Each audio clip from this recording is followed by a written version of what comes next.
இவன் தண்ணி கிளாஸ்ல எதுக்காக விசிறிய வச்சு வீசிக்கிட்டு இருக்கான்? அடடா, இது தண்ணி இல்லைங்க, சர்பத்து சர்பத்து.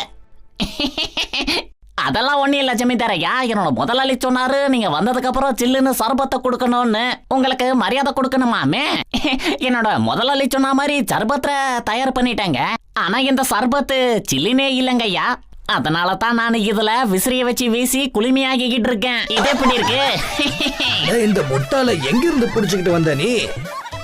டேய் முட்டாள், விசிறிய வச்சு வீசி காத்து வர்றதுனால சர்பத்து சில்லுன்னு ஆகுமா?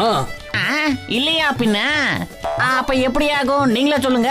அட, சில்லுன்னு தண்ணில சர்பத்தை பண்ணு, அப்பதான் அது சில்லுன்னு இருக்கும். அப்படிங்களா? இப்பதான் நான் புரிஞ்சுக்கிட்டேன். ஆனா தண்ணி சில்லுன்னு இருக்குன்னு நமக்கு எப்படிங்க ஐயா தெரியும்? கொஞ்சம் சொல்லுங்க. அட, உன் வேலைக்காரன் ரொம்ப தான் பேசுறான்பா. இவனுக்கு மத்தவங்களுக்கு எப்படி மரியாதை கொடுக்கணும்னு தெரிய மாட்டேங்குதே. ஒரு விஷயம் சொல்லுங்க. இந்த மரியாதைன்றீங்களா? அப்படின்னா என்னது? அட முட்டாள், அது கூட உனக்கு சொல்லணுமா? முதல்ல யாரையாவது பார்த்தா அவங்கள வணங்கணும். அதத்தான் மரியாதைன்னு சொல்லுவாங்க. அப்படிங்களா? இதுக்கப்புறம் நான் யார பார்த்தாலும் முதல்ல உங்களுக்கு வணக்கம் போட்டுறேன், சரிங்களா?